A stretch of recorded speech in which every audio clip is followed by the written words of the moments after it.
been showing up here in the last couple of minutes. I have with me now the spokesperson for the Golden Gate Bridge, Marilyn Curry. Marilyn, tell us, what do you know? Is it coming? It's Mary Curry, but Mary, that's okay. I'm sorry, Mary. We're all in a big rush here. We don't know what's happening. We have not been informed here at the Golden Gate Bridge what is going to happen next. We are currently closing our sidewalks as a precautionary measure. We are not in the know. I think we're all just waiting to see where it's going to go next. Are you surprised by this presence of CHP officers? Well, once it became the Houdini torch, nothing has surprised me since.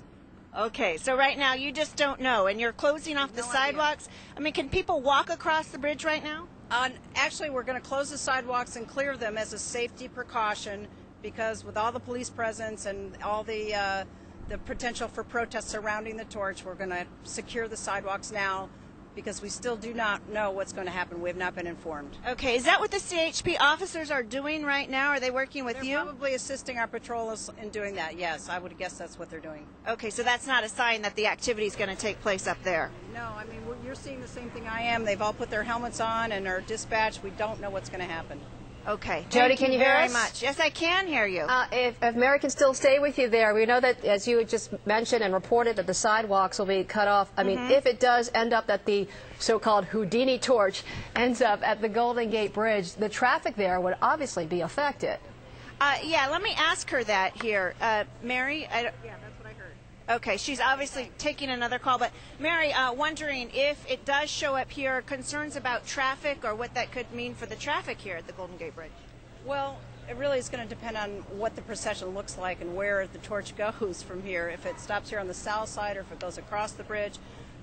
There's a tremendous number of unknowns at this point. I think it's been that way for the last couple of hours. It's one unknown after another. Obviously, if it's approaching the bridge or crossing the bridge, there will be some traffic impacts, absolutely. Jody, ask her if she had any inkling at all, that this could end up there. I think I know the answer to that, but you had no inkling this was going to happen, None. right? None whatsoever. None. In fact, I was going to go home 2 hours ago, and I think I should have.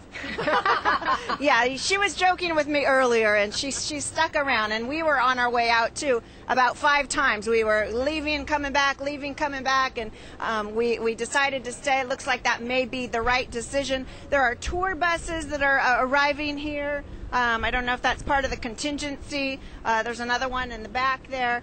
Again, you know, lots of CHP officers, lots of police presence here, but so far no sign of this torch. We'll just be standing here waiting. If it's coming this way, we're certainly going to see them, and we'll let you know right away. Jody, from our eye in the sky there, we're looking at an aerial view of that motorcade, of the torch run, of all the runners and the buses. It has stopped cold at this point. You know, probably coming up with some kind of contingency plan that obviously Mary and yourself do not know about. But I think they're trying to come up with some kind of plan, you know, aside from the traffic there, the sidewalks being, you know, closed off to pedestrians. It is just going to be one big mess, but, you know, it's not going to be happening just in Herman Plaza. Very similar now to what we first saw at the beginning of the torch run. Right. After the first runner left McCovey Cove, we had about 15-20 minutes in which we didn't know exactly what was happening. It looked like they were strategizing, making their final plans. It looked like a lot of possibilities were in place. And now here we are, 2.5 hours later, we've come full circle where we're kind of in the same situation of people strategizing and kind of figuring out what they're doing and how this is going to come to a final play. But what we can say at this point is that the route that they took, however long it was, they made it across the city in a way that proved, from the city's perspective, successful.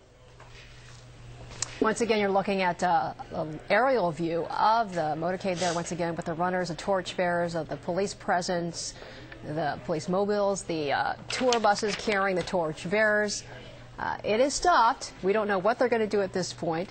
That's pretty much the theme of the day. They kind of changed it from 1 minute or 1 second to the next, so we're going to have to see what's happening. But as we heard from our Jody Hernandez, there are a number of CHP officers near the Golden Gate Bridge. Mary Curry, that is, was there as well. She didn't know much, so it's a very fluid situation. We also have NBC 11's Tracy Grant on the ground. Tracy, what's happening at your vantage point? Well, we are still standing at the corner of Bay and Van Ness, where there's still a large crowd of people who are basically standing here praying that the torch will come back this way. Many of them we talked to said they happened to be here on Van Ness with absolutely no idea that the torch was anywhere near them. And then suddenly police pulled up and there were lights and those duck boats pulled in front of them and there was the torch. So some of the people who didn't get to see that are still standing here waiting. Others have been running down the street. They come up to us and say, "Where's the torch? Where's the torch?" And then they go running, trying to see if they could see it. I don't know if you guys remember at the beginning of the show, there was a man who's been to several torch relays. He says he's been to, I think he said 6 of them. Just now, he passed us here on a street corner looking very dejected because he hasn't seen it yet. He started out over there at McCovey Cove, and now nothing. So he's trying to find his way back over near the bridge where he's hearing the torches right now. But definitely there have been a lot of excited people who, we talked to some kids at a school right here on the corner who their teachers let them out of class so they could just jump outside and see the torch, which they really didn't think would be coming through here. A lot of so we got a little glimpse of it ourselves, and you know, we're hard news people, but yet it was very exciting. Both my photographer and I were thrilled to actually see the torch going down.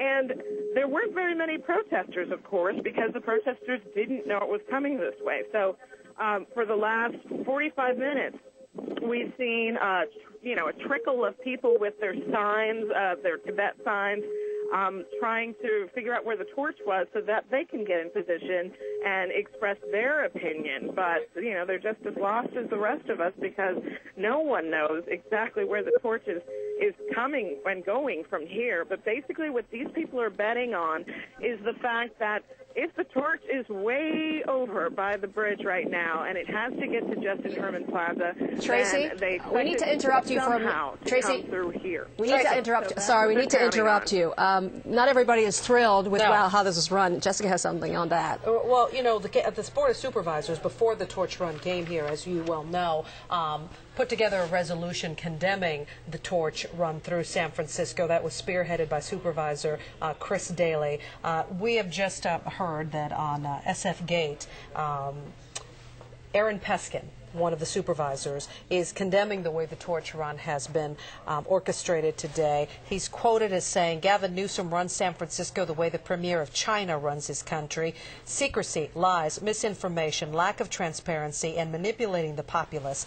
Peskin said. He misled supporters and opponents of the run. People brought their families and their children, and mayoral officials hatched a cynical plan to please the Bush State Department and the Chinese government because of the incredible influence of money. He did it so China can report that they have a great torch run, Peskin said.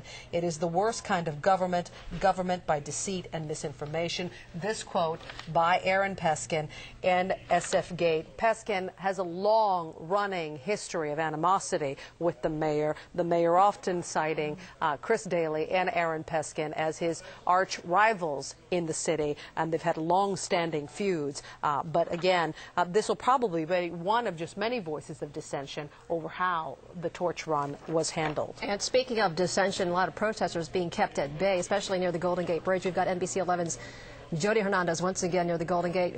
I understand and I see by your live shot that some protesters are being kept away from that scene there, Jody. Well, I don't know if they're really being kept away, but if you want to push in, we can show you the vantage